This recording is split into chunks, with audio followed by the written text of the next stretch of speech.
Hi, this is the voice, Michael Chavello. You're listening to the Premium Oddscast, hosted by leading MMA odds maker Nick Kalikas, fight scientist and author of Fightnomics Reed Kuhn, and MMA journalist Brian Heminger. The absolute best UFC betting info, hits, statistics, and analysis from the most respected authority in mixed martial arts betting, MMAoddsbreaker.com. Welcome to the Premium Oddscast, presented by 5 Dimes and Countermove, your home for fantasy MMA. I'm Brian Heminger, joined today by leading mixed martial arts odds maker Nick Kalikas to break down this Saturday's UFC Fight Night 69 event, which takes place in Berlin, Germany. If you're unfamiliar with our format, myself and Nick will be breaking down the fight card from top to bottom, providing extensive analysis and a pick for each fight after doing our film study for the event. Then, fight scientist Reed Kuhn will step in and offer his expansive numerical insight on all bouts with sufficient data. Today, Reed will be able to contribute on 2 total bouts. Briefly looking back at our last event, our premium package bets for UFC 188 went 2-1 to win 2.85 units overall. We won our underdog bets on Eddie Alvarez and Cathal Pendred, while Clay Collard killed our last premium parlay. We also lost our free bet parlay due to the Escudero-Dober fight going under 2.5 rounds. Back to the present, UFC Fight Night 69 features an 11-fight card in total and will be aired on UFC Fight Pass this Saturday afternoon. Let's dive right in. Now, kicking off the preliminary card on Fight Pass is a bantamweight contest between Taylor Lapilus, who is 9-1, and Ulka Sasaki, who is 18-2. Now, Nick, where did you open this fight, and how has the public shifted things so far? I opened Sasaki minus 270, the comeback on Lapilus plus 190, and right now it is actually Sasaki minus 285, Lapilus is plus 205, and all lines are, of course, courtesy of our sponsor, 5dimes.eu, so make sure you guys check those guys out. As far as the matchup goes, so a little bit more action coming in on Sasaki, and I'm sure people are going to want to throw him in parlays as well.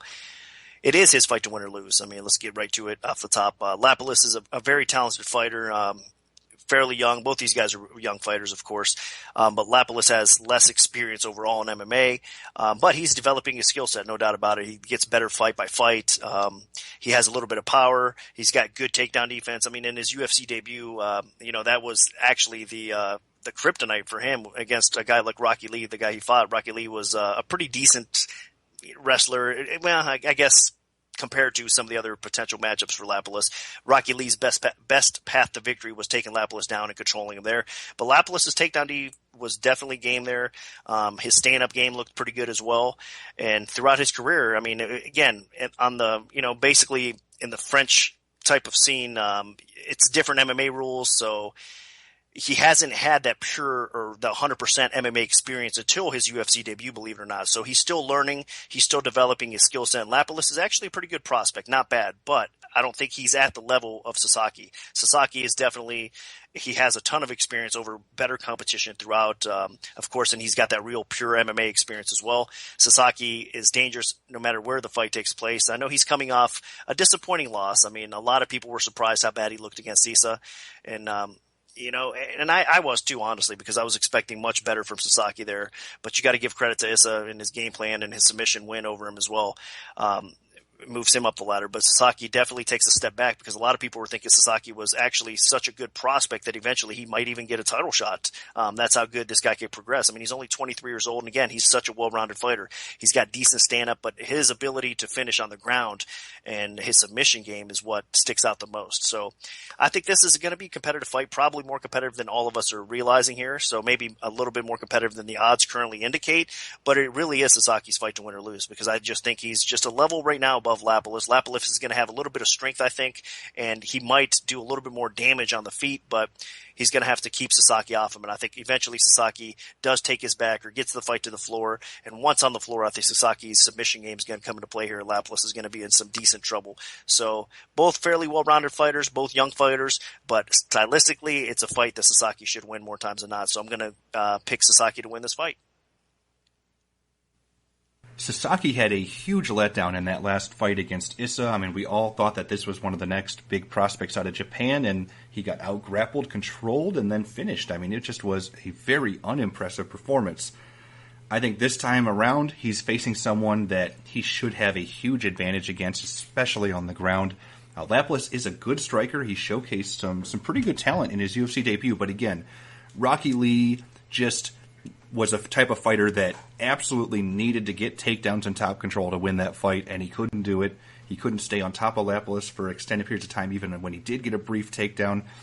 And against a guy like Oka Sasaki, though, he is so much more well-rounded and seasoned than Rocky Lee. So Lapilus is definitely getting thrown right into the fire after a good performance in his debut. This also is a bit of a test to see, where does Sasaki stand? Because obviously he looked great in his UFC debut and then had a huge letdown. So I'm very interested to see how he performs this time around as well. The other thing that you do have to consider is Lapilus, his ground game still has huge question marks. The takedown defense is better. It's a lot better than we thought it was. But Sasaki's the type of fighter that will fight long. He's taller, longer than Lapilus. And then when he does close the distance, if this fight does go to the canvas, there's no way Lapilus can hang with him in terms of the submissions. So it'll be very interesting to see if Sasaki can, with his aggressive grappling, get a hold of anything and how Lapilus will respond, especially when some big punches start coming in from top control if Sasaki's able to get this fight to the ground. Because again, Lapilus never really had to experience that fighting in the French MMA scene. So in pure open space, Lapilus is a good dynamic striker. He should be able to hold his own. He probably will get slightly the better of Sasaki. He's a good athlete. But all in all, I'm not giving up on Sasaki yet. I think something was just off in that fight in Brazil that last time around, and I think he rights the ship here against Taylor Lapilus and takes advantage of that huge strength he has in the ground game in this fight. So my pick is Oka Sasaki. Now moving up to the lightweight division, we have Piotr Hallman, who is 15-3, taking on Magomed Mustafayev, who is 11-1. Now, Nick, what's the MMA odds maker's perspective on this one? I opened Hallman minus 140, the comeback on Mustafayev, even money.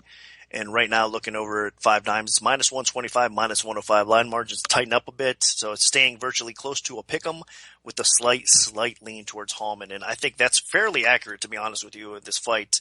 I know that Hallman is the experienced UFC vet at this point, and Mustafayev is coming in, making his UFC debut, but he is a very hyped and talented prospect, no doubt about that. So I'm expecting a really close fight. The line indicates that. I think the public opinion out there in general seems to agree with that as well.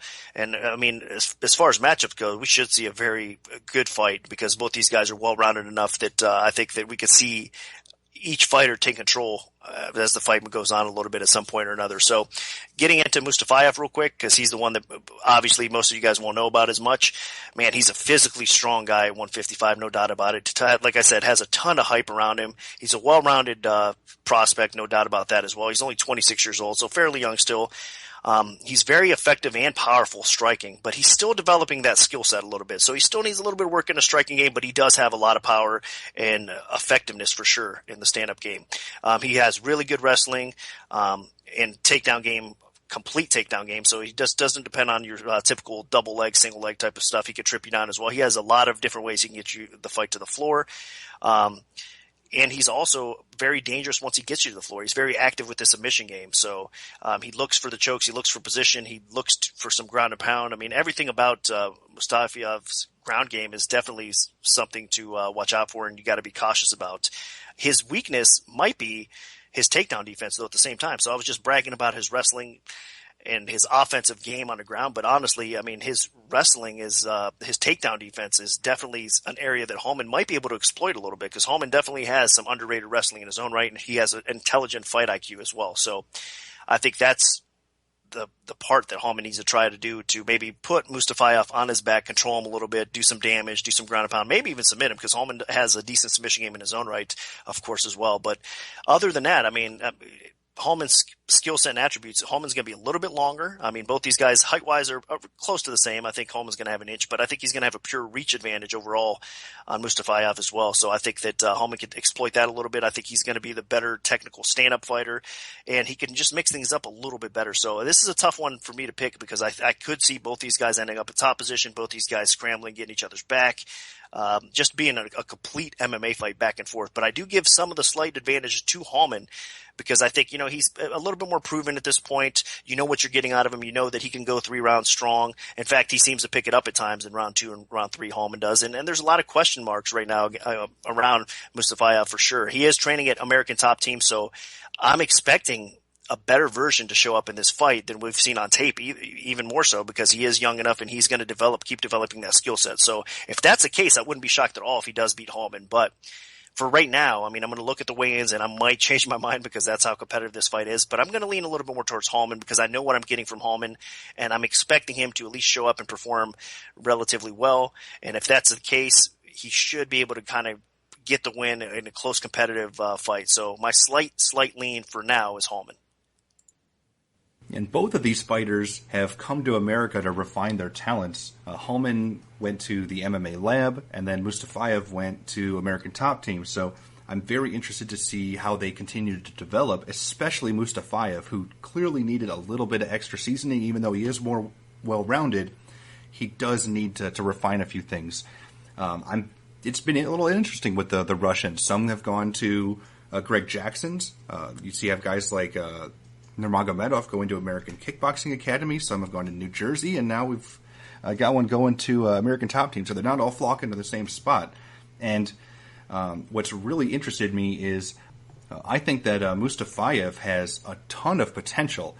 It's just all about where he stands in terms of that takedown defense, because while he has a very well-rounded game, I think he is more well-rounded than Piotr Hallman. Can he avoid being put on his back? Because that is an issue that happened in even his last fight against the other Nurmagomedov on the regional scene. And he got taken down. He was getting controlled in that fight, and then you just opened up a good cut on his opponent and forced a stoppage. So it'll be interesting to see how he's able to respond if Hallman is able to get some takedowns, because Hallman has a decent wrestling game in his own right, and he's getting better and better every day at the lab. So this time around, I do think that Mustafayev, especially with practically a full year of working and refining his game, should be at a whole new level. I think you're going to see a reborn Mustafayev really energized to make an impressive UFC debut. And another thing you have to take into consideration with Hallman is he got busted for steroids after his last fight. He's been out for 9 months, so he's definitely had some confidence issues that he had to take those, and he got caught, so he clearly can't do it again because with the UFC's new policies, he'd be gone for an extended amount of time. So what's to say how much those potentially affected his performances in his last few fights? So I do think that Hallman is vulnerable here, definitely, even though they are fighting in Europe. So I actually think that if Mustafayev can avoid being put on his back for extended periods of time, he should have a cardio edge. I think on the ground, he should have a slight submission edge. And on the feet, he should be able to hold his own and probably be the better striker, too. Although, he doesn't really put combinations together that well, but I think that he has the fundamentals down, that he can hold his own with Hallman and potentially outwork him there. So I think Mustafayev makes a very impressive UFC debut and picks up this win. So my pick is Mustafayev. Now moving up to the middleweight division, we have Scott Askim, who is 12-1, taking on Antonio dos Santos, who is 6-2. Now, Nick, where did you open this fight, and how has the public shifted things so far? I open Askim minus 245, the comeback on Dos Santos plus 175. And right now it's another line that's stayed relatively close. It's Askim minus 245 exactly, actually, at 5 dimes and plus 175. And the market is starting to appear, and it seems like it's about 2.5 to 1 out there as well. So no movement at 5 dimes for this line, and I guess it's set fairly well because Dos Santos, honestly, if you look at his debut against Sarafian, he was pretty impressive. It was kind of flukish. He was looking good before, he ended up getting his finger dislocated or whatnot too, and the referee had to jump in there and stop the fight. He wanted to keep going, so you got to give him credit for that as well. So, it is what it is. It's a loss officially on his resume, but if that fight kept on playing out, you don't know. It could have been very easily turned into a win for him. So, Dos Santos, not a bad fighter at all. And he's, of course, the former Jungle Fight middleweight champion. He's a powerful middleweight, no doubt about that. He's got pretty good striking power with his hands and his feet, too.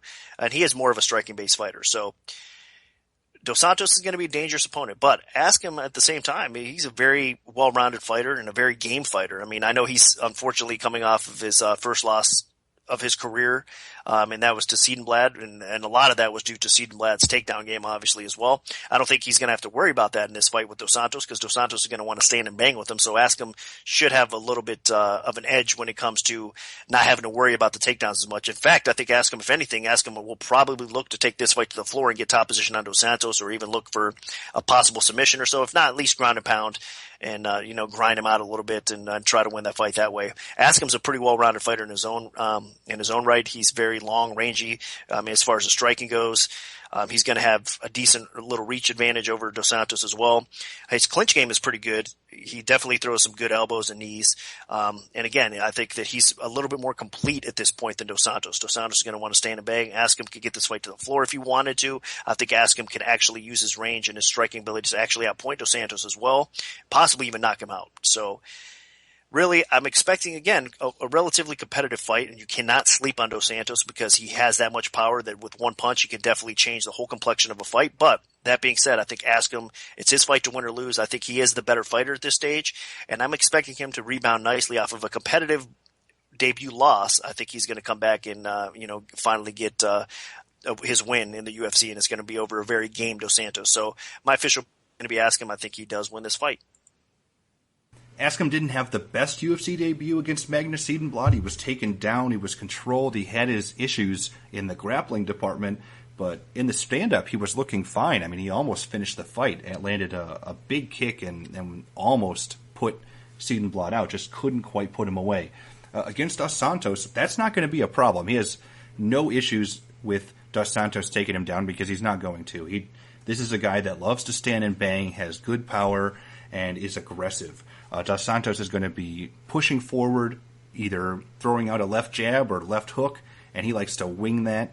So Askim's going to have to be careful. He's going to hold a big height and reach advantage over Dos Santos, but Dos Santos is explosive enough to close the distance with a lunging hook and crack him. So he's going to have to be on his guard a little bit in that department. But on the feet, Askim will have a big advantage there, so in terms of the reach. So if he's able to land some good jabs, keep his distance, he should be in pretty good shape, especially the kicks, because Dos Santos doesn't throw a lot of kicks either, and I think the kicks will be a big advantage for Askim in the stand-up. Now, everywhere else, I think Askim should have an advantage in the clinch, just because being so tall, he can really drive those knees into the midsection of Dos Santos, slow him down. And then if this fight goes to the ground, Askim definitely does have the better submission game compared to Dos Santos. Dos Santos will be physical. I think Dos Santos is the stronger fighter in terms of just pure strength. So he might be able to just try to use athleticism to get out of some bad spots. But if Askim is technical enough and is able to utilize some of his actual mixed martial arts well-roundedness and skills, he should be able to win just about wherever this fight goes. The only thing I'm concerned about is if Askim gets clipped, because Dos Santos is a furious finisher. When he has somebody hurt, he smells blood, he rushes them, gets on top, and that's about the only time he goes to the ground is when he's trying to finish somebody with ground and pound. He did clip Daniel Sarafian in his UFC debut a couple times and almost finished him, but wasn't quite able to do it, then caught a kick, dislocated his finger, and they stopped the fight. It was kind of a really flukish, weird end to the fight. But I think as long as Scott Askim's able to weather that early storm, he should be in pretty good shape. I don't expect Dos Santos, who was a Jungle Fight middleweight champion, to be able to keep that kind of pace that he pushed in his UFC debut for 3 rounds. I think he's going to slow down pretty drastically, especially by the midway point of the second round. So as long as Askim does not get knocked out quickly, I think he's in really good shape. He can win this fight on the feet. After that point, I think he can win the fight on the ground for sure, and the clinch is definitely going to be his friend here because he'll be able to avoid those big lunging hooks. So I like Scott Askim. I think he rights the ship after a relatively disappointing UFC debut, and I think he picks up that first UFC win. Now dropping down to the featherweight division, we have Nicklas Backstrom, who was 8-1 with 1 no contest, taking on Noad Lahat, who is also 8-1. Now, Nick, what's the MMA oddsmaker's perspective on this one? Well, I opened Backstrom minus 215, Lahat plus 165, and right now it's Backstrom minus 225, plus 175 on Lahat. So just very, very little more action coming in on Backstrom early on at this point. And I'm expecting the line, honestly, to keep climbing up a little bit more, because I think that Backstrom obviously has a ton of hype around him. I mean, since he entered the UFC in his debut win over Ninamaki, I mean, it was really impressive. And I mean, he's been a prospect for a while. And again, another guy that's a very young fighter, talented fighter. Only 25 years old, and his build, his frame for 145 is just hard to deal with. And you put a decent skill set around that, and the right mindset, and of course he's going to be a force, and that's what we're seeing here. But that being said, if you look at the fight against Wilkinson, I mean, he was doing really good in that fight, but he did leave an opening, and he got caught with that crazy short little punch that Wilkinson hit him with as Backstrom was actually attacking, and he got caught, clipped, and put out cold. So that's definitely a concern. Backstrom needs to work on that defense. You have to question his chin a little bit at this point as well. I know that, I mean, it could have been just the way he got caught at the moment. I mean, he wasn't expecting it. It was just good timing and accuracy by Wilkinson. So you got to give him a little bit of leeway, but still, in the back of your mind, you have to definitely think about that and see where Backstrom goes from here, because it's going to definitely raise some eyebrows for sure. But getting into Backstrom a little bit more, I mean, he's definitely a talented guy. I mean, on the feet, he's capable of producing some really good offense. I mean, with his kicks, with his hands, I mean, he uses his reach well. He pushes a high pace. He's got a really good clinch game. And at times, I think dating back actually to the Wilkinson fight, I think he was almost a little bit too cocky going into that fight, maybe a little overconfident, and that's what got him clipped. So you got to think about the mental state sometimes with Backstrom as well. He's got to show up to this fight mentally prepared and maybe not overconfident. Of course, coming off that knockout loss, it could work the other way for him as well. So the mind is a very important part of the fight game, and we'll see how Backstrom rebounds from that. But overall, the guy's definitely a long, talented young prospect. Again, he's got a really nasty clinch game, good sub game to go along with it, good takedown defense overall, and he scrambles out of bad spots well. So there's a lot to like about Backstrom, especially offensively. Now, Lahat, on the other hand, honestly, in my opinion, I've never been too impressed by him. Dating back even before his debut against Pepe, where he got just destroyed by that knee, no doubt about that. And again, you could say maybe it was a little bit more flukish. It is what it is with that, but at the same time, he definitely has not looked great, even before his UFC debut against Pepe. And in that Siler fight, he has gained a little bit of respect from me because he was a lot more competitive and he did a lot better than I thought he would. I mean, his wrestling and his jiu-jitsu background is definitely the best attribute for Lahat. He definitely needs to keep on working on his striking game. Of course, he's a wrestling coach at AKA, so that's not surprising that wrestling and BJJ is his best attribute here. That's what he's going to need to do against Backstrom, though. He's going to need to come into this fight, look for the takedown, look for control, possibly look for the submission win as well, and try to just kind of grind Backstrom out for 3 rounds. But the problem here is with Lahat, again, his activity level tends to slow down sometimes. His cardio isn't the best at times either.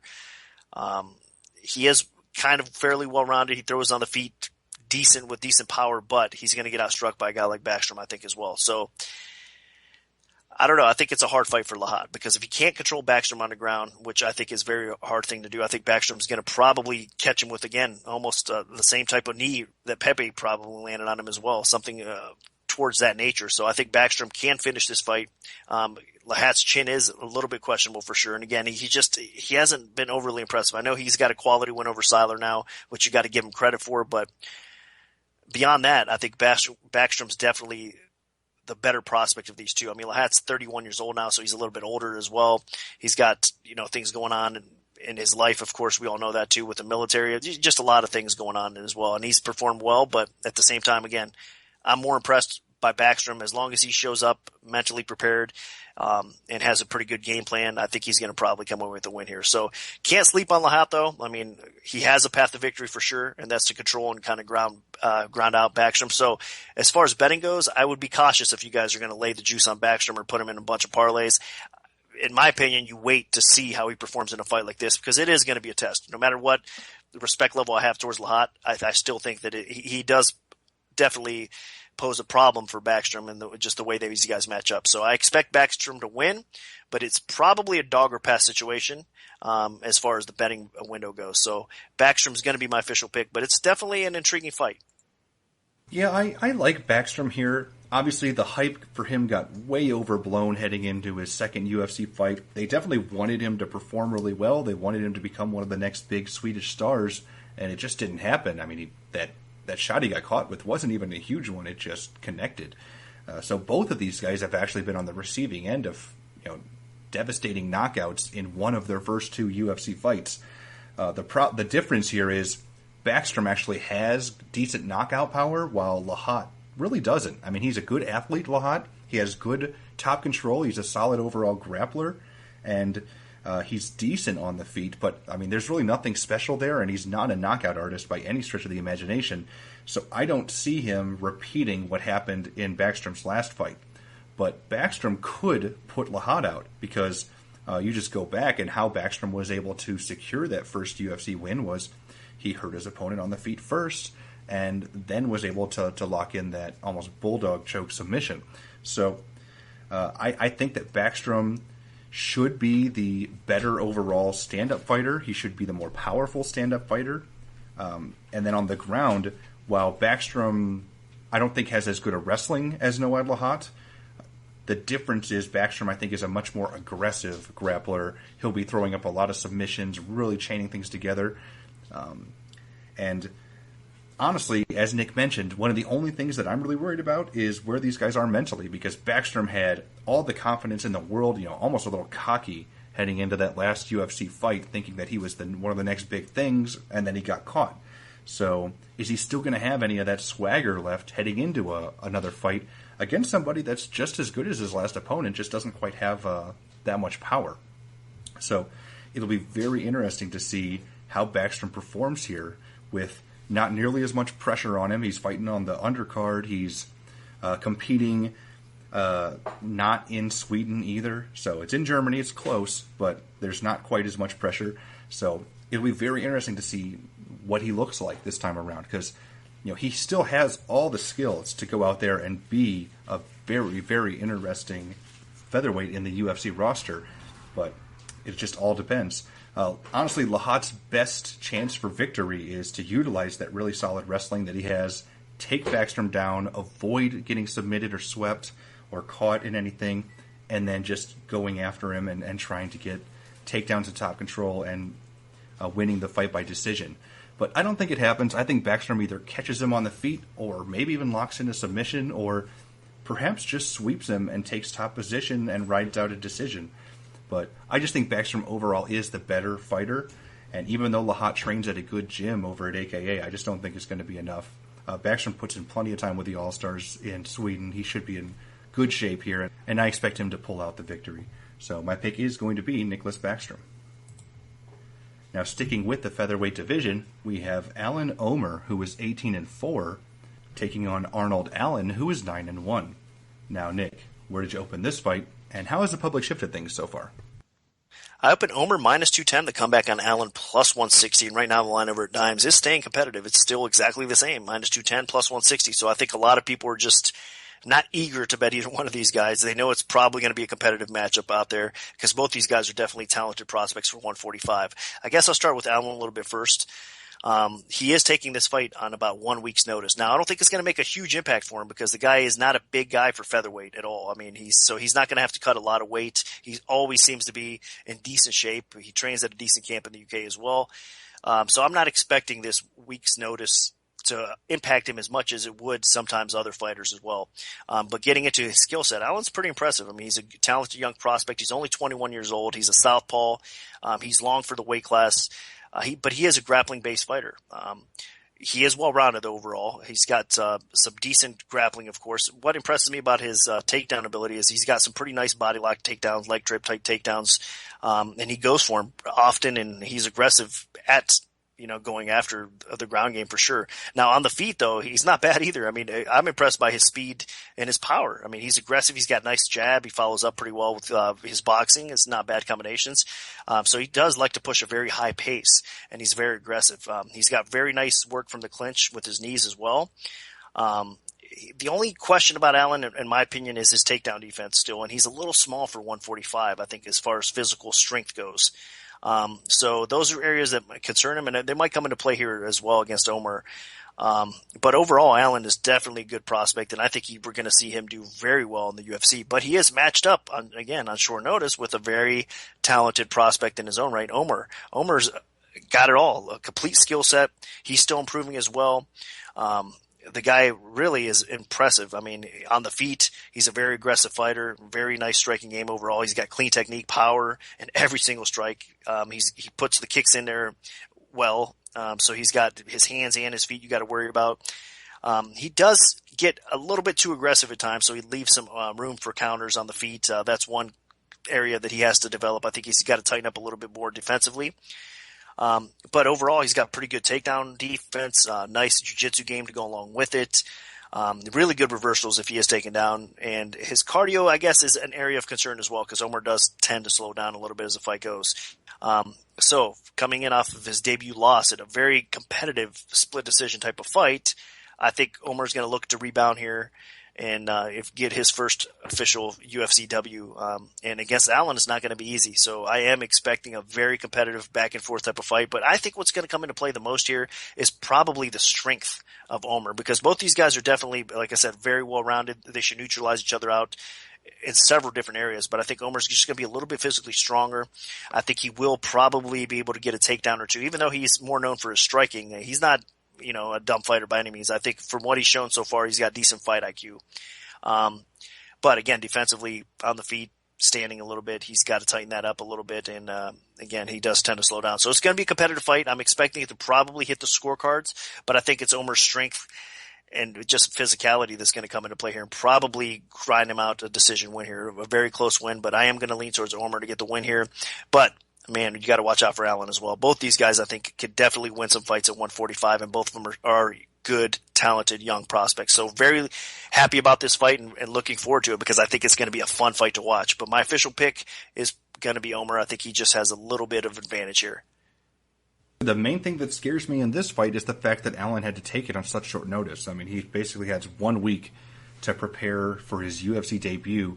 Granted, I think against a guy like Allen Omer, I think that's not the worst thing in the world, because Omer is near the lower tier of the UFC featherweight division. Omer is a pretty good stand-up fighter, has some pretty rock-solid submission skills as well, but overall he's not the greatest wrestler. He's not the most dangerous fighter. And I think there are some openings here for Allen to potentially play spoiler, especially considering there's such a little time he had to prepare for this fight. Basically, when you have that such little time, you just have to do you. And what Arnold Allen does is he gets inside his opponents. He drags them to the ground. He has a really solid top control game. And I think that he could potentially pick up an upset here. The main thing that I really like about Allen is when he gets on top of you, he stays on top of you. So, and while he doesn't have like a big power double leg takedown with wrestling, he does a really good job of closing the distance and dragging you down, whether it's a trip or a clinch takedown. So I think he has a lot of the skills that could potentially help him pull this off. Now, he'd have to be careful, because while Allen does have a really good ground game, Omer does have 9 submission wins to his credit. So that's something he's going to have to be cognizant of when the fight does go to the ground, regardless of who's in top. On the feet, I think Allen can hold his own, but the main thing here is I think Omer is the more dangerous stand-up fighter. He has some pretty good power. He pushes a good pace. I mean, that UFC debut that he had was a pretty exciting fight. So I expect this fight to be back and forth when it's in the feet, although I think Omer would get the better of it.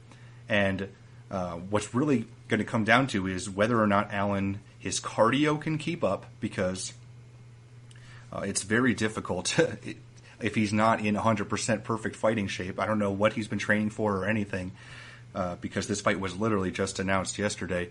So it'll be very interesting to see if he's able to go a full 3 rounds, because he probably will have to win a 3-round decision if he wants to win this fight. And then also, how will size affect? Because Allen is a younger fighter, so he really hasn't filled out his frame that much, and I expect him to actually have a little bit of trouble in terms of the physicality of Omer, because Allen is not a very big featherweight by any stretch of the imagination. So this will help him because he doesn't have to make the featherweight division on short notice, and should potentially be able to come in here in decent enough shape that I think he can actually drag this fight to the ground and control Omer enough to pull off a huge upset on short notice. Now, short notice opponents making their UFC debuts do not have the best record, but I think Arnold Allen could be the exception. He's a very highly rated prospect that people have had an eye on for a while, and I think he could make a good splash here against somebody that's more towards the bottom tier of the UFC featherweight division in Omer. So my pick is actually going to be the underdog Allen. Now moving up to the lightweight division, we have Mairbek Taisimov, who is 23-5, taking on Alan Patrick, who is 12-0. Now, Nick, what's the MMA oddsmaker's perspective on this one? I've been Taisimov minus 140. The comeback on Patrick even money, and right now it's actually Taisimov minus 170. The comeback on Patrick is plus 140.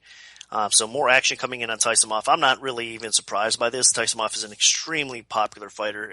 In fact, a bit overrated in my opinion. I'm sure most of you guys out there will disagree. He does have a very good skill set overall. I mean, he's a talented, well-rounded fighter. Taisimov is. So you got to respect that for sure. His takedown defense is solid as well. But at the same time, that's definitely a flaw. So it's weird, to contradict that, but he's got good wrestling, offensively. He's able to get the fight to the floor, do some great things on the ground, but at times his takedown defense, as shown in the Prazeres fight, is not that good. He's a fence grabber, and he got in trouble in that fight as well, in the Prazeres fight, I should say. And, I think that it's just instinct for him. And, if he's getting in a bad position, that something like that's going to happen. So you got to be cautious with that, because he's fighting a guy in Patrick that's going to look to take the fight to the floor. That's why I'm even bringing any of that up. But real quick, finishing up with Taisimov, of course, he's got a little bit of everything. He's smooth and technical on the feet, so I like that about him as well. He's got a pretty good offensive wrestling game and submission skill to go along with it, and he's capable of finishing the fight everywhere. But he does have those flaws. Like I said, takedown defense at times is a flaw, and his cardio, I think, is a flaw as well, because he does tend to slow down and get inactive at times. So Taisimov is a talented guy that a lot of people are expecting good things out of, but at the same time, I think he is a little bit overrated. If you look at his last couple fights against Christodoulou and against Benel, he's won both those fights by knockout, but honestly, those aren't that impressive wins, in my opinion. He did lose that fight against Prazeres, so in my opinion, his best win is against Bang, and that's a solid win, but how great really is that? So if you look closer at Taisimov, I think it's more people expecting a lot out of him, and they kind of overhype him, especially when he's getting KO wins over people that really aren't that good. Now, Patrick, on the other hand, he's the type of guy that a lot of people are actually saying, yeah, he got a gift decision over a guy like Makdessi. Which it was such a close fight. I realized that fight could have realistically went either way, but you know what? After I went back and rewatched the fight a little bit, I could see you can make a case for Patrick actually winning that fight, because even though he wasn't successful in his takedown game, he was doing a lot of good things. He was pushing the pace at the right moments. He is longer, so he was landing effective punches along the way as well. So that was a very difficult fight to score, and I think that even though he didn't get those takedowns like he wanted, he still pushed a high enough pace, and he did get Makdessi down, even if it was for short times in that fight as well. So I don't know. Regardless of the win or loss or the controversy around that Patrick fight, that competitive fight over Makdessi was still more impressive, in my opinion, than Taisimov's wins thus far. So I'm just throwing it out there for that. But Patrick, getting into his background a little bit, he is a BJJ black belt. He trains with Jacare, so he's definitely skilled on the ground. He's a physically big lightweight, long southpaw. His striking, basically he uses it to close a gap and look for takedowns, but still seems to land enough to be effective even on the feet, even though he's not known for his striking skill. So he's got decent timing with his counter punches as well. So that's one thing that was impressive going back looking at more footage on Patrick. It's not that bad. So for a grappling based fighter, you could see him getting better, and he will continue to probably improve his striking. And he is very aggressive, and he pushes a high pace as well. So the way I see this fight playing out, obviously Taisimov I think is the better, more complete fighter, because he has a little bit of everything as far as the MMA game goes. But I think he's going to have difficulties against a guy like Patrick, to be honest with you. Patrick, again, is going to be all over him. He's going to look to take this fight to the ground. Even if Taisimov's takedown defense does hold up in this case, it's still going to be Patrick the one that's probably pushing the pace. So I think Taisimov's going to need to pick Patrick apart. And he might be able to do that because he's the better, more technical, the smoother striker for sure. But I think Patrick is still going to find his spots on the feet, and he's going to still be effective enough that even the striking is going to be relatively close. And I think once Taisimov, if he can't get him out of there early, I think Taisimov is going to slow down enough that Patrick is going to probably be the one pushing a higher pace. I mean, Patrick does tend to slow down a little bit too as the fight goes, but I still have a little bit more confidence that even in round 2 and round 3, he's going to be the one kind of looking for the takedowns, being the aggressive fighter out of the two here. So I'm going to go against the grain with everybody. I know this might come back to haunt me a little bit, but I'm going to pick Patrick actually, because I think that maybe people are discrediting him a little bit too much because of his Makdessi, supposedly the controversial, the decision win over them. And I think that people are crediting Taisimov a little bit too much for his win. So I think that it's going to be a really competitive, close fight, and I could see Patrick coming away with the victory here, either maybe by submission, which is going to be a little bit trickier because I think Taisimov is game enough that he could probably avoid getting subbed, but I still think it's probably going to end up being Patrick on the cards if not. So my official pick is going to be Patrick to pull off the upset win over Taisimov. I think that Taisimov does have a lot of potential.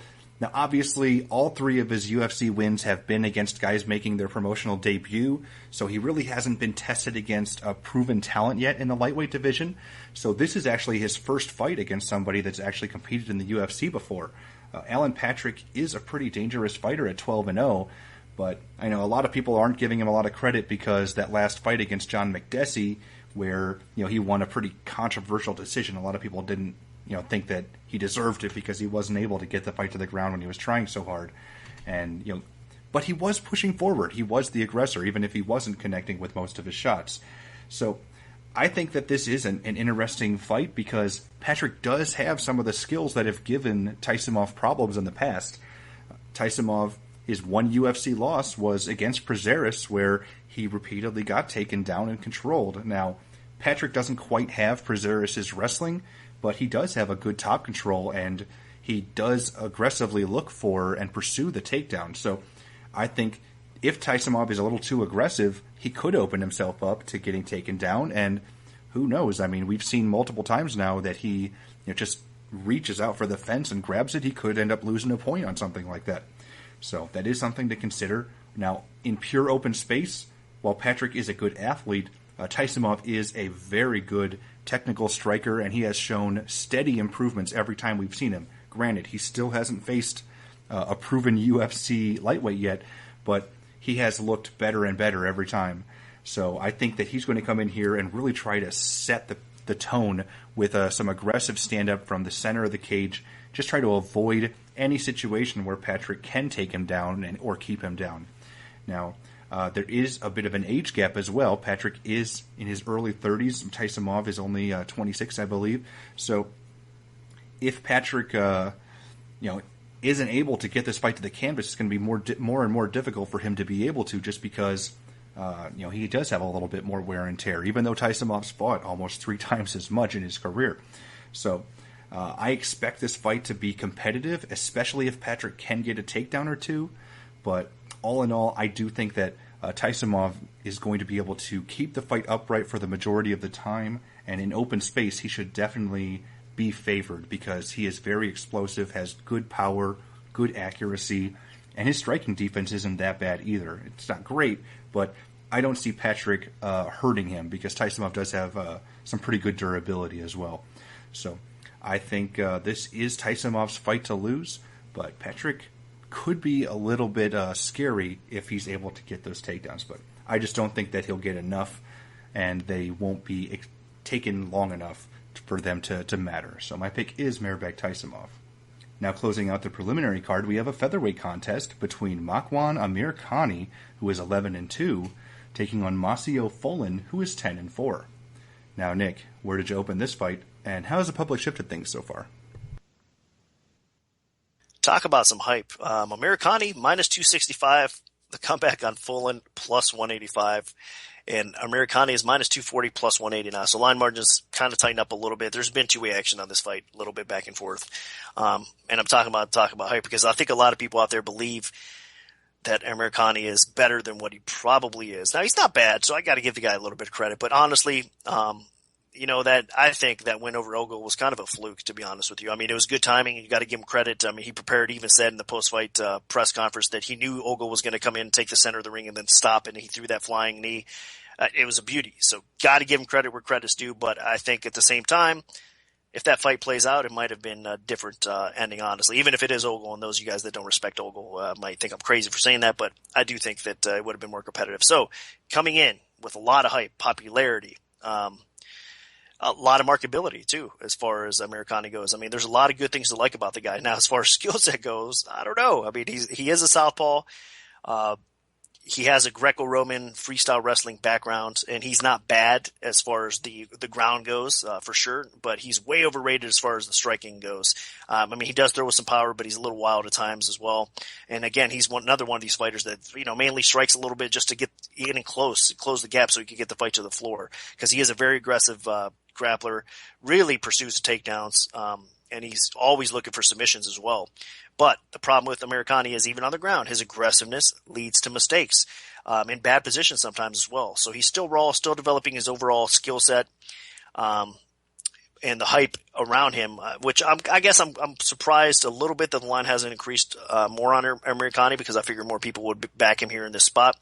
But I just think it's not justified quite yet. So I guess from the bettors going back and forth a little bit now, it's probably the right move. And, it's a tough fight to bet, honestly, because Fullen, getting into him now a little bit, I mean, he is a tough Latin America vet. He lost to Morales, actually, via KO, and that was an impressive KO kick, by the way, in the elimination round of tough Latin America. But he is coming back, and he did rebound in his official UFC debut win over Alex Torres, which was quite a win, because he was in serious trouble early on in that fight.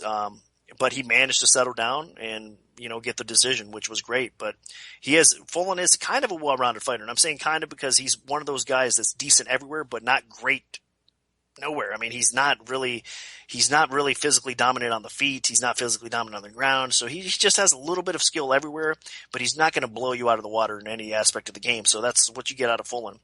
His boxing is decent. I think he's going to actually have the stand-up edge over Americani, but it's hard to trust that chin. I mean, he has been knocked out before, of course, and he got rocked and almost put out by Torres as well. So even though Fullen has a Taekwondo background, he likes to throw kicks. He still throws his hands, I think, a little bit more effective.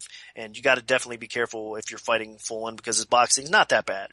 And he does get aggressive at times. Now, defensively, though, for Fullen is definitely the concern, because, he leaves openings. His chin is a concern as well. So that's one aspect that he's not very good at. And I think actually against aggressive ground fighters as well that are going to pursue takedowns against him, you can get Fullen on the ground, obviously, as well. You can control him a little bit and possibly look to submit him. So I think that's what Americani is going to do here. This is a good matchup for him. I think it might be a little bit more competitive than most of us think, though. I think Fullen's going to be game. But Americani should be able to do what he does best, and that's close the distance, look for takedowns, be more aggressive a little bit on the ground, and look to finish Fullen. So I am going to pick Americani, even though he is hyped and he hasn't really proven much to me yet out there. So it's hard to depend on a guy like this, especially at the betting window. But as far as a pure pick goes, I do lean a little bit more towards him. I think the UFC is kind of giving him this matchup. They want to see him get some notable wins because, I mean, his mouth is so big that he is definitely a marketable fighter. I mean, he's a popular guy for sure in Finland. And he is actually training at a decent camp. Both these guys are training at a decent camp. I know Fullen spent some time at Alliance MMA, and then, of course, Americani training with Gustafsson and those guys over at All Stars in Sweden. So I expect both of them to be improved, and I think Americani is probably going to win this fight because he is a little bit better at what he does best, and that's a ground game. So my official pick is going to be Americani to win. I agree that Americani is a bit overrated just because of that really quick UFC debut win, but that doesn't take anything away from the fact that he did go out there and he took care of business against Andy Ogle, which is something that nobody else had really been able to do like that. Ogle's a guy that was gritty and it lasted at least to the third round, I think, in every single one of his UFC fights. And Americani put him away really quickly. So, he is a very good athlete. He is an excellent grappler. Even if he is a bit sloppy at times in the stand-up and on the ground, I mean, he does have those bases where all he has to do is just refine things a little bit and fine-tune it, and he could become a really good fighter. Now, Fullen, on the other hand, I think he's just being thrown to the wolves here. Americani was supposed to face another opponent. He got hurt, and Fullen steps in on relatively short notice, not terrible. And it just feels like they're just throwing this guy in here to try to build up Amirkhani because he is a very marketable personality. I think that's the biggest thing Amirkhani has going for him. He's very funny on social media, puts out a lot of silly videos, so he's the type of guy that the UFC could rally behind, could become a big Finnish star. Or also, well, he's Mr. Finland, but a native of Kurdistan, so he's got a lot going for him. He looks very marketable, so I actually think what's going to happen here is Fullen, while he's powerful and dangerous, he's not well-rounded enough. I think he's going to be lacking, especially in the wrestling department. So if Amirkhani wants to guarantee a win, he should be working for takedowns, get this fight to the canvas, and just dominate. But if he wants to make it really exciting, he's probably going to want to stand and trade and try to pull off some more flying knees and kicks and all kinds of other stuff. And in terms of that, while Fullen is dangerous with he has a bit of pop in his hands, he's extremely hittable, and he does not have a good chin. So this could be an opportunity for Amirkhani to pull off another quick victory. Now, Fullen was hurt, dropped, rocked multiple times in that first round in his last fight. So I do think that if Amirkhani pushes the pace and wings some big punches, if he connects with something, he could definitely put Fullen out. Now, Amirkhani doesn't have the greatest chin either, but he does have a little bit of power, which was a bit surprising especially because against a guy like Ogle who had taken some good shots and how quickly he put him down. So I do think that if Amirkhani connects with something, he can put Fullen out. He just has to be a little careful because Fullen is going to be game, he's going to be tough, he's going to be shooting for the moon basically because he probably, the longer this fight goes, the less likely his chance of winning becomes. So he needs to try to get in there and take Amirkhani out quickly. We could see a repeat of Nicklas Backstrom's second UFC fight where he's entering the fight with a ton of hype and then just eats one shot and gets put out cold. So that could happen. I think it's very unlikely, but it is a possibility. He's going to have to be careful because Fullen has heavy hands. But that being said, I think Amirkhani wins this fight just about everywhere. He is a little bit bigger. He's definitely at least in terms of against top opposition, the more experienced, seasoned fighter. And I think he's going to come in here and take care of business against the short notice Fullen.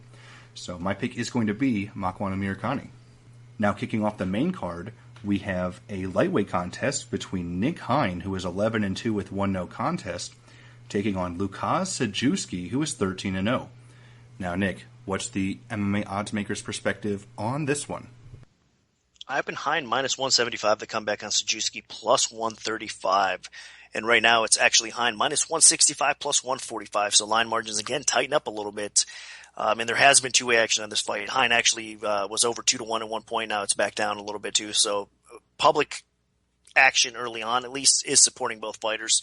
And that's good to see because you know what? This is another fight that should be great. I mean, obviously for those of you guys that have watched Hein so far in his couple UFC fights, you got to be impressed with what you see, no doubt about that. I mean, I was actually not, another spot where before he made his UFC debut against Dober, looking at footage, I wasn't all that impressed with Hein. I mean, obviously we know about his judo background, you know that the guy's a powerful guy for the lightweight division.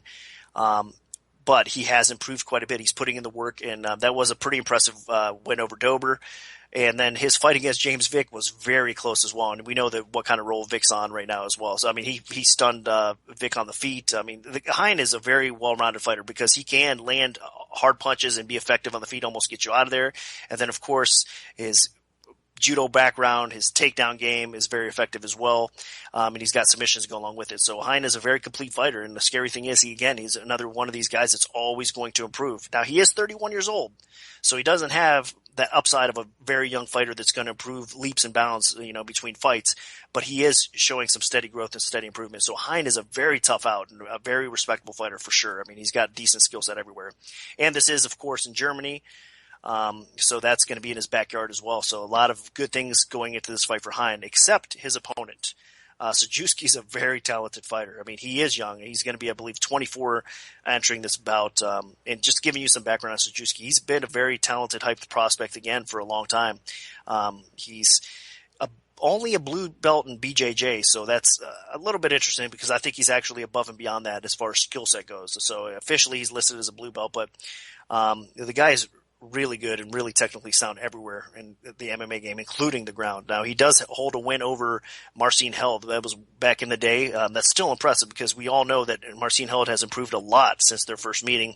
But still, to be able to avoid the submission game of Marcin Held says a lot right there. I mean, Marcin Held's a stud on the ground. So he's got an impressive win over Held. He has decent competition on his resume outside of the UFC as well. So the guy's a very young, talented prospect. Strong in his own right. I was just talking about Hein being physically strong. Sajewski's really physically strong. He's got a really solid build. On the feet, he's got really good boxing. He leads well with his left jab and follows up often with a big right hand. So you got to love that and respect the power and the fight IQ there. What really impresses me about Sajewski is he does push forward and pick his spots well. But his defense, I mean, his hands are up and his defense is tight, which you don't see that about a lot of fighters. Most of the time I'm saying, their defense isn't that good. Why not? Sajewski, so far, from what I've seen, I mean, he's defensively sound as well. So he's got the offense to make life miserable for his opponents, but he's got the defense to actually protect himself and, avoid some heavy punishment from his opponents as well. And then to go along with it, standing up, I mean, his really good clinch work is impressive as well. He throws some good knees, elbows, everything. So Sajewski is somewhat of the total package, no doubt about it, because he really has a wrestling game to go along with his stand-up game as well. He's got, again, powerful physique, so he's able to get the fight to the floor when he wants with his wrestling. It's a little bit more power than it is technique for Sajewski as far as the ground game goes and how he goes about taking the fight to the floor. But again, he's another one of these guys that he is training with the likes of Peter Hallman and guys like that. So he has decent people surrounding him, and I think that, being so young, he is going to improve by leaps and bounds. And the UFC has definitely had this guy on the radar for a little while. He was supposed to make his debut a while back, actually, but injuries kind of delayed that a little bit. So he's finally making his debut, and he's going into enemy territory here against Hein, and it's going to be a very tough fight. No doubt about it. It's going to be a very competitive fight. But honestly, I like the way Sajewski matches up with Hein. I think that he's going to be able to keep this fight upright with his takedown defense, and he's going to be able to actually outstrike Hein on the feet. I think Hein's going to definitely be a guy he has to be concerned about, but his strike defense being tight and being okay. I'm not saying Hein can't land a punch on him, but I still think that Sajewski's defense is good enough to avoid a lot of what Hein has to offer on the feet. And then the punishment that he's going to be dishing out offensively is going to be, I think, scoring well for him and probably effective damage as well. So I think Sajewski is actually going to pull off this win in a very tough atmosphere, a very tough debut fight for him. But I think he's got the skill set and the talent and the ability to pull off the win. So I'm expecting another really close fight. Really looking forward to this fight as well. But I think Sajewski's actually going to pull off the win here in his debut, and he's going to be impressive doing so. Yeah, I actually think Sajewski has a very good shot in this one as well. Now, obviously, Hein is going to be very motivated fighting in Germany and fighting on the main card in front of a home crowd. But I don't know if that's going to be enough. Like, Hein does have a solid judo base, and he's an aggressive striker, but he's far from a technical striker. I mean, you saw that in his fight against James Vick, where he went out really hard early and pushed the pace and got in Vick's face and won the first round and hurt Vick, and then just fell off the face of the earth, and Vick was able to outwork him and win the decision. So what'll happen in this fight against a guy in Sajewski who is younger, more athletic, in my opinion, and I think a little bit more well-rounded. Sajewski does train out of Poland. He's a very, very talented fighter. He was actually signed, I believe, at the exact same time as Joanna Jedrzejczyk. So the two Polish prospects got brought in at the same time, but Sajewski's debut got delayed due to injury. He was supposed to face Leonardo Santos in Brazil and take him on, and I think that they actually felt that he had a decent shot. So, but instead, he got delayed. So he has not fought in over a year, but for a fighter that young, who is only 23, 24 years old, he has all the time in the world to really focus on sharpening his skills. There's always so much room for growth in young fighters, and I think that he is definitely the type of fighter that can make big leaps. I mean, you have to remember, this is a kid that defeated Marcin Held on the regional scene.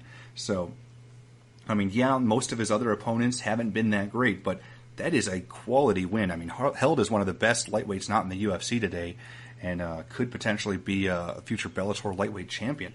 So, Sajewski, in my opinion, this guy has all the talent. I mean, he has good power on the feet. He's not the best in terms of mixing it up. I mean, he kind of just does 1, 2, maybe 3 strikes and then resets. But, that's something to expect from a younger fighter. On the ground, while he doesn't have the best takedowns, I mean, he is extremely aggressive when he decides to pursue them. And he does rely a bit on strength, but I think he's still able to pull him off against most people. And he definitely could take Hein down if he catches him by surprise. Now, in terms of when he does get the fight to the ground, Sajewski does have a good submission game, but his biggest problem is actually passing guard. Like when he gets to fighters to the ground, he kind of just lays in their guard, and the fights can get stood back up. So that is something to look out for. I mean, maybe he'll score a couple points, but I don't think the ground game will be a huge advantage for Sajewski, even though his wrestling is a little bit better, mainly because I don't see him passing Hein's guard. So what this fight's probably going to come down to is a stand-up battle or maybe the clinch. But I think Sajewski should definitely avoid the clinch. You never really want to clinch against a good judo fighter. It usually ends poorly for you and you getting tossed on your head. So for this fight, I think Sajewski actually could put together some decent combinations. He's not much bigger than Nick Hein, but I think he does have the longer reach. Hein is a bit stubby in that department, so that is something that Sajewski could take advantage of. And while Hein has a little bit more pure punching power, Sajewski should have a cardio edge. So even though Hein's going to be pumped up, I think that he's going to hit a big adrenaline dump after that first round.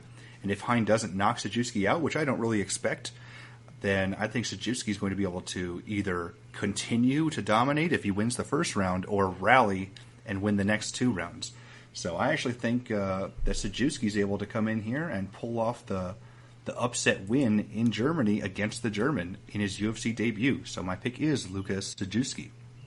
Now, moving up to the welterweight division, we have Peter Sebata, who is 14-4-1, taking on Stephen Kennedy, who is 22-6.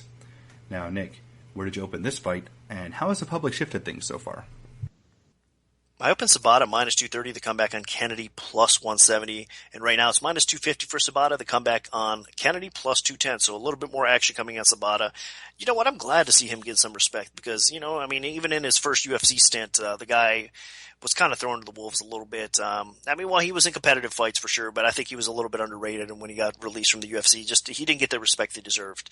And Sebata is definitely a very well-rounded, savvy veteran that you got to respect because he's got a little bit of ability everywhere. He's got decent kickboxing, decent wrestling game, and above average on the ground as far as jiu-jitsu goes. So Sabata's not an easy out at all. I mean, he could beat you anywhere, really, and he is a southpaw to go along with it, so that always throws a wrench into the plans of a fighter sometimes, and it can be difficult to deal with southpaw for sure. So Sebata, I think, is a very talented fighter, and he deserves to be in the UFC because I think he might not make a run towards the title, but I think he can definitely fill in as a good gatekeeper. Not disrespect towards Sebata at all, but I think he's just a tough out for a lot of people, and he could definitely win some fights. Now, Kennedy is a late replacement for Sergio Moraes, so he's coming into this fight on short notice. He is a BJJ black belt. He's a former national freestyle wrestling champ. Of course, he's Australian, so it is what it is with that. But still, I mean, he's got some ability for sure. He's got boxing and kickboxing experience to go along with it as well. So he's a well-rounded veteran. I mean, he hasn't faced the level of competition Sabata has, but he's still faced okay competition. I mean, compared to a lot of other debuting fighters for sure. On the feet, he moves well. He's got a nice boxing game, decent KO power. Nothing special, but at the same time, it can be effective at times. And then his wrestling game for MMA is not the best, but once he's in top position, he's got good ground and pound, and he has good control as well. So what I expect from this fight is honestly a very competitive decision. I think Kennedy's going to be game, and it's going to be a tough fight for Sebata. But I think the Sebata still has the skill set here, and he's just a little bit better than Kennedy, and it is Kennedy making his debut on short notice. Sabata is a little bit more settled in now. He's got a little bit more confidence, of course, with his recent win. So I think it's Sabata's fight to honestly win or lose, but I am expecting a really competitive fight, and with the judges out there, who knows which way they score, anymore these days. So they look for all sorts of different crazy things, and we expect close fights to end up on the cards, who knows where. So I think that it's going to be one of those fights that I think at the end of the fight, it's going to be a head scratcher. I think Sebata is probably going to do enough to win the fight, but it's going to be competitive enough that the judges could mess it up. So I'm expecting another close one, but I think Sebata has the edge here because he is just simply the better fighter at this stage. But don't count Kennedy out. I know a lot of people out there, from what I'm hearing, they don't have a lot of respect for him, but I think he's going to perform a lot better than everybody thinks. So my official pick is Sebata in another close and entertaining fight. Yeah, it's not like Sabata is a world beater or anything, so if Kennedy comes in and he even is a mediocre UFC talent, then he can come in here and potentially surprise people. But that being said, he is 32 years old, Kennedy. He's coming in, making his UFC debut. While he has won 7 fights in a row, he doesn't really have any big notable wins in his career. You know, maybe a guy that fought for Tough or something, nothing crazy. And his last loss was to Jesse Taylor, former Ultimate. I just don't think that Kennedy, he's not the type of fighter like a lot of the other guys making their UFC debuts that have more potential, the younger fighters that can grow and become really top UFC talents. Kennedy's pretty much, what you see is what you get with him. He's not going to come in here and then improve drastically fight to fight. I mean, he's already fought 28 times in his career. I think that he probably only has a couple years left, most likely, especially if he gets put through the ringer here in the UFC. Now, Peter Sebata is a guy that really surprised people. He lost in the UFC, didn't have the best first run, but he went out there, he improved, he took out everybody that was put in front of him, and then he came back to the UFC and he looked pretty solid. So I expect Sebata to come out here aggressive. Kennedy should be able to hold his own on the feet, but I think Sebata might be able to pressure him a little bit, really get him against the fence maybe just outstrike him a little bit. I think the striking will be competitive. And on the ground, while Kennedy is a black belt, who's he really going out there and showcasing those great black belt submission skills against? I actually think Sebata should have a slight advantage in terms of the ground game. I think Sebata can control the clinch. I think Sebata can get top position during scrambles. I don't expect Sebata to get a submission, but as Nick mentioned, this fight could be pretty competitive. It just all depends. The main thing I think Sebata has going for him is being from Germany. I mean, he's going to have some serious crowd support that probably could motivate him enough to put him over the edge. And I actually expect Sebata to come out here and just win all the areas that are relatively even in the matchup, just due to having a strong mentality and wanting to prove himself. So I actually really do like Peter Sebata here. I think, especially with the short notice, where unlike some of the other fighters who have at least something that they can fall back on with a short notice, maybe being smaller or anything else, Kennedy doesn't have those things. And it's going to be a tough weight cut probably for him. And I think that, especially making his UFC debut, flying in from Australia, it's going to be a tough fight going in there against a German in Germany. So I think that Peter Sebata probably wins this fight by decision, and he is my pick. Now dropping down to the lightweight division, we have Dennis Siver, who is 22-10 with 1 no contest, taking on Tetsuya Kawajiri, who is 33-8-2. Now, Nick, what's the MMA odds maker's perspective on this one? I opened Siver minus 135, the comeback on Kawajiri minus 105, and right now over at 5 dimes it's minus 170 for Siver, plus 150 for Kawajiri, so action has come in on Siver a little bit more. Still fairly competitive line, and they are getting a little bit of action back in Kawajiri as well, but they definitely need Kawajiri to come through at this point. I think as we get closer to fight time, the sportsbooks are going to be even more close as far as money laid on each fighter. So I think it's going to be a pretty competitive fight. I think it's going to be pretty competitive for the sportsbooks as well. And looking at it, I mean, they do match up relatively well. Both these guys are definitely kind of towards the decline point of their career. I mean, Seaver's 36 years old, Kawajiri's 37 years old. Definitely their better days are behind them, but they're both quality fighters, no doubt about it. And they're both very capable of beating a lot of guys at 145 still to this point. So both of them deserve to be highly rated and, in the top 10, 15 of 145 at least.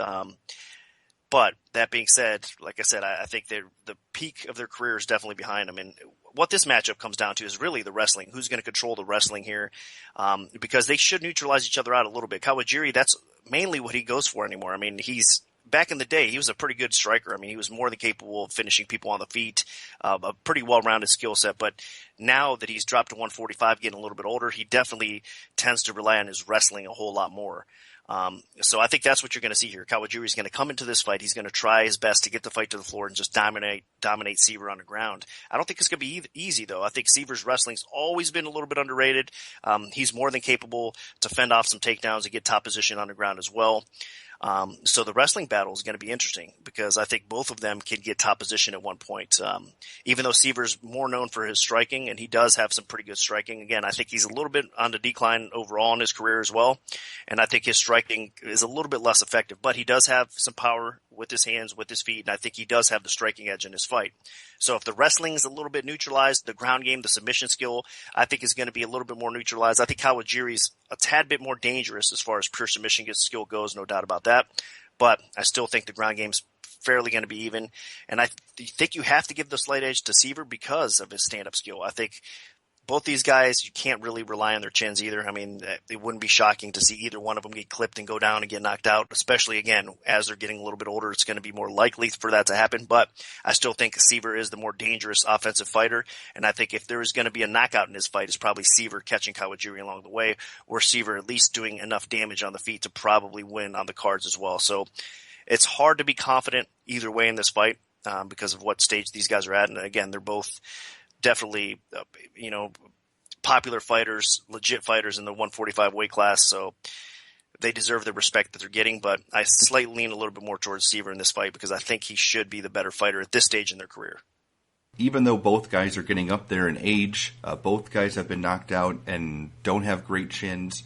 Seaver still has a lot more offensive ability in all facets of the sport. Kawajiri used to be a pretty good striker and a pretty good ground and pound threat, just everything. But he's become a much more focused grappler in recent years as he's gotten older. And while Seaver has started to do the same thing, he still has those weapons on the feet. I mean, he has that great Taekwondo background, just super dangerous spinning kicks and spinning attacks. And he's still a compact striker with good power just about everywhere. And he can throw out these kicks with no setup whatsoever that you just can't see coming. And I think he could definitely clip Kawajiri with one of those. So if he keeps his fight standing, Seaver has almost 100% chance of winning. And if it goes to the ground, it does get a little more complicated because Kawajiri does have an excellent ground game. He's very good at passing guard, taking backs, looking for submissions, as we saw in his UFC debut against Soriano. Now, with Seaver, he actually has an extremely underrated ground game. I mean, you actually saw him able to take the fight to the canvas briefly against Conor McGregor because that's pretty much the only way he was going to win that fight was he couldn't stand and bang with him. He couldn't trade punch for punch because he's getting older and his chin just isn't there. And he came out with a really smart game plan, and he was taking the fight to McGregor, and then he got clipped. And that's pretty much what happened. So that's not going to happen against Kawajiri, however, because maybe the old school Kawajiri from like 8 years ago that was getting in all these crazy firefights in Japan, but not today. I don't expect Kawajiri to really want anything to do on the feet against Seaver. So if this fight goes to the ground, it's going to be a lot closer. Seaver has a very good ground game too, so it's going to be very competitive. I can see a lot of really exciting scrambles, but overall I think it's going to be pretty even. I can see both guys getting top position, both guys sweeping, transitioning, escaping back to the feet, doing whatever. So I think because the ground game's a wash, it's going to come down to who has the advantage everywhere else. And I think that Dennis Seaver definitely has that advantage. So he's probably going to be able to exploit some stuff on the feet and either be able to outpoint or knock out Kawajiri at some point, and maybe even finish him on the ground if he hurts him. So I think Dennis Seaver is my pick. Now, Reed, what do the numbers tell us for this one? Well, I agree with you guys. I think the numbers do lean Dennis Seaver here. Just look at their records. I mean, Dennis Seaver has only really lost to top-level guys in the UFC in the last 7 years. Now, Kawajiri has certainly faced top-level competition and lost to guys like Gil Melendez, Eddie Alvarez, but his win streak isn't as impressive here. And his most recent loss against Clay Guida. So this does pan out as kind of a striker-grappler matchup. Siever's striking is more powerful, much, much more accurate, and he's got better defense. Now, both these guys, you're right, they are getting on in years, and their chins are starting to decline. They have 9 knockdowns collectively received between them. That is a lot. Siever has 7. He's been dropped 7 times, Kawajiri twice. But on a punch-for-punch basis, Kawajiri's chin is way, way worse. He does not have a lot of UFC data to rely on here, and yet he has been dropped twice, and his striking accuracy is abysmal, at least power striking. He's okay with his jab. So on the feet, I think Siever keeps range. He throws his usual kicks. He's going to be the busier fighter. And I agree with you. I think his takedown defense is probably a little underrated. It's decent at 63%. That's not far above average, but he has faced very good competition in that respect. So as long as he stays off his back, Kawajiri can't work his subgame. And that's mostly how Kawajiri wins these days, is by submission. And if he can't get the fight there, it's going to be a problem. So Kawajiri, an interesting stat here, at least in the UFC, when he's on the ground in control, nearly half of that time is spent in back control, which is very, very unusual. That's a very dangerous position because eventually you usually get the rear naked choke that way. And Dennis Siever is certainly susceptible to that. So regardless, I see lots of finishing potential on both sides. I mean, these guys aren't necessarily knockout artists, but they could clip each other. Both guys are fragile. And there's also this submission threat. So while I lean Siever on the feet, if it goes to the mat, this could end early. If it stays standing, it could end early. So I kind of like plus money on a 2.5 under. But either way, leaning Dennis Siever to rely on his experience to stay off the mat and just be the busier guy. All right, excellent. Thanks, Reed. Now this brings us to the main event of the evening, a women's strawweight title fight between champion Joanna Jedrzejczyk, who is 9-0, and challenger Jessica Penne, who is 12-3. Now, Nick, what's the MMA oddsmaker's perspective on this one? Up in Jedrzejczyk, minus 855, the comeback on Penne, plus 485, and right now it is minus 700 for Jedrzejczyk. The comeback on Penne is plus 500. So line margins basically just tightened up a little bit more. And early action did come in on Penne, but now some action coming back in on Jedrzejczyk, including some parlay love as well. So nothing surprising here. And as far as matchup goes, Jedrzejczyk has honestly been phenomenal. I think she's definitely put herself in a class alone, really. I mean, Gadella can make a case for true challenger, I think, for the women's 115 weight class because their fight was so competitive, and obviously you'd like to see that again in the future. But above and beyond that, I think those two are definitely have separated themselves at this point from the pack. I mean, we're going to get to see a fighter like Aguilar come in and make her UFC debut soon, which would be great to see what she could do and how she could compete because she's always been one of the best as well. But still, I mean, Jedrzejczyk, in my opinion, is starting to just, like I said, pull away from the rest. And it's because of what she does best. And a lot of times it's neutralizing a wrestler and being able to sprawl and brawl. But she's more than a brawler. I mean, she's a very technical striker, a very intelligent striker, a very effective striker. She could do a lot of damage, and she has a lot of power behind those punches and kicks and knees and everything she does well. And again, her fight IQ, you got to love that as well. She's got good cardio. She's a pretty complete fighter. Now, of course, Jedrzejczyk's biggest weakness is going to be on the ground still. I mean, because she is really well known for her striking ability. She's gotten better defensively on the ground, no doubt about that.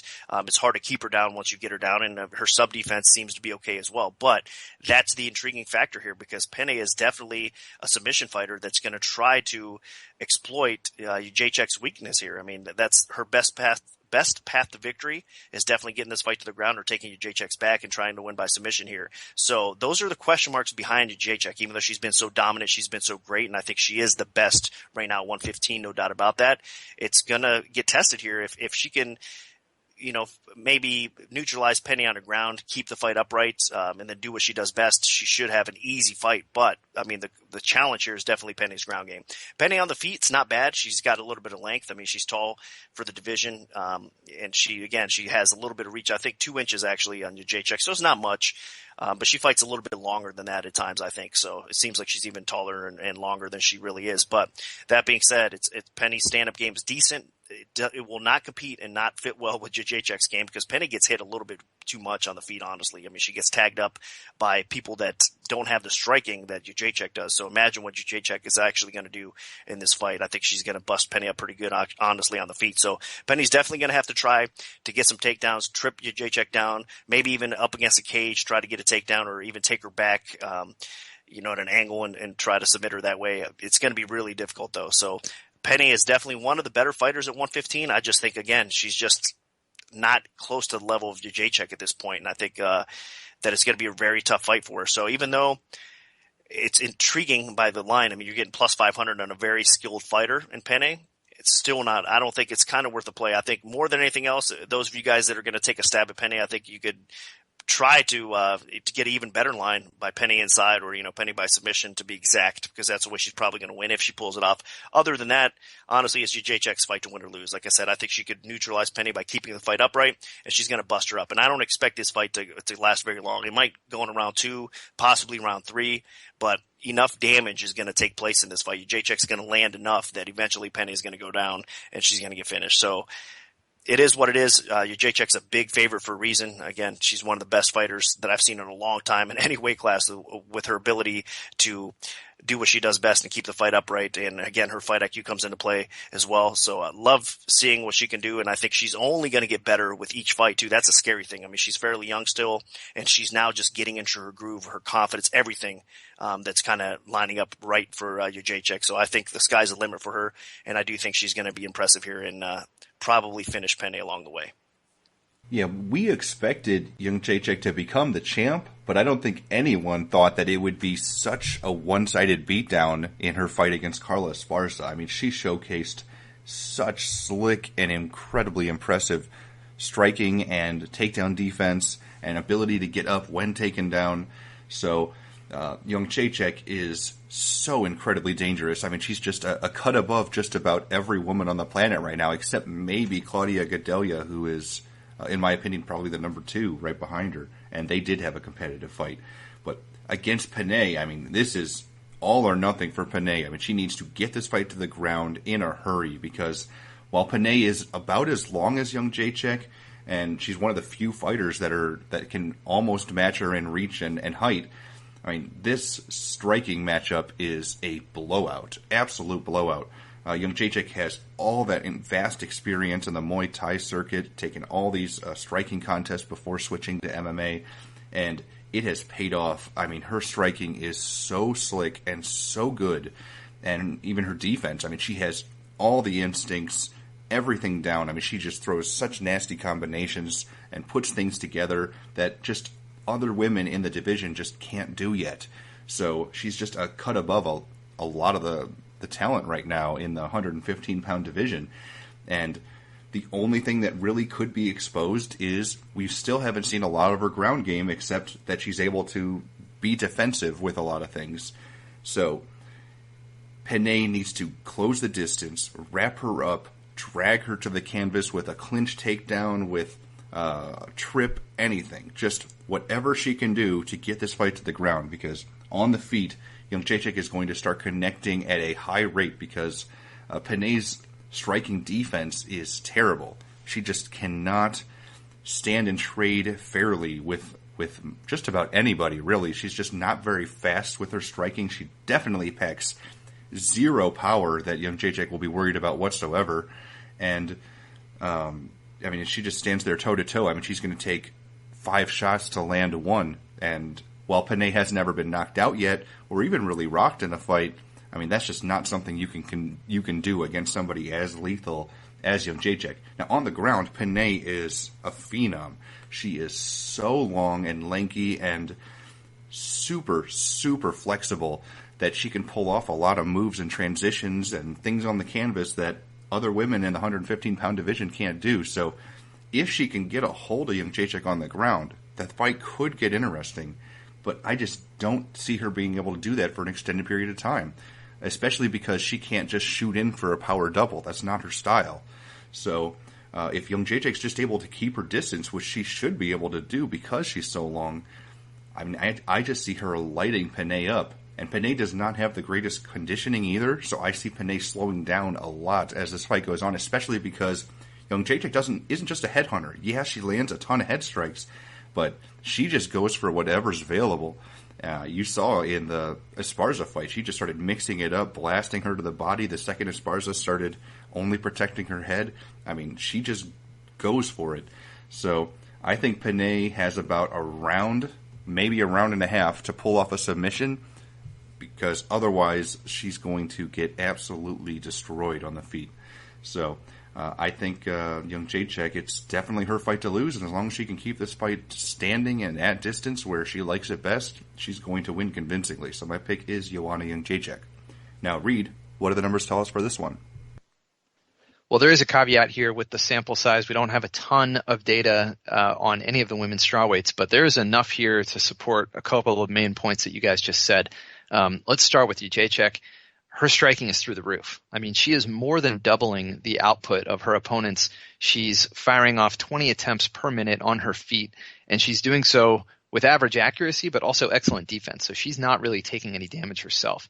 And she's one of the few people that scored a knockdown in that division. So pair that with Jessica Penne. Jessica Penne is a grappler. That's where she's excelled, and she hasn't looked good on her feet. She got through a fight with Randa Marcos, who is another wrestler, and dominated her on the ground, and that's what led to the victory. It was Jessica Penne initiating far more takedowns, 8 of them. She landed half of them. But on the feet, she was actually outstruck by Randa Marcos, which was a little bit surprising because Jessica Penne is a long fighter. You guys pointed that out. She fights long. She uses her jab, but she was not landing many strikes. She didn't operate at a very good pace, and she did not avoid many strikes. Her defense was very bad. So if she had bad defense against Randa Marcos, she is in for a tough night against Jedrzejczyk if she cannot the ground. So I haven't seen enough from Joanna to understand how good her ground game really is. She does have a submission victory, but put it this way: she faced 17 takedown attempts from Carla Esparza, who was probably the best wrestler in the Ultimate Fighter series, and Esparza was 1 for 17. So Jedrzejczyk's takedown defense is now running at 80%. And in just 3 fights, she's faced 47 opponent attempts. So the one fight that being close was the Claudia fight. So she appears to be equipped to handle Jessica Penne's attack on the mat, and then standing, it looks like more of a mismatch. So I do think that Jedrzejczyk probably gets this done. She does it with her hands, no other way. If Penne happens to get it to the ground somehow, some way, she definitely has a chance. So I do see a lot of finishing potential to back up Nick's point. But yeah, this is really a stylistic mismatch. It makes it interesting. It makes it, those first few exchanges are going to be very important in whether or not Penne can close the distance and get her to the ground. If not, it's going to be a rough one for her. So that'll do it for our full event breakdown for UFC Fight Night 69. Part 2 of the Premium Oddscast, featuring our premium bets, will be out Friday following the weigh-ins around the afternoon, so stay tuned for that if you're an MMA Oddsbreaker Premium member. Also, if you'd like to become a Premium member, just go to the MMAOddsbreaker.com homepage and you can sign up in the top right corner. If we have a free play to give out, make sure to follow @MMAOB Premium on Twitter, because that's where we'll post them first. We can also notify you of our free bets via email alert, so just, if you prefer that method, send an email to picks@MMAOddsbreaker.com and we'll add you to our free bet mailing list. Also, feel free to like our Premium Oddscast Facebook page. We post articles, show announcements, and plenty of other information there, so you can stay up to date on everything from us if you're interested. Special thanks to our sponsors, 5 Dimes and Countermove. Good luck, everyone, and hopefully the betting gods are on your side this weekend.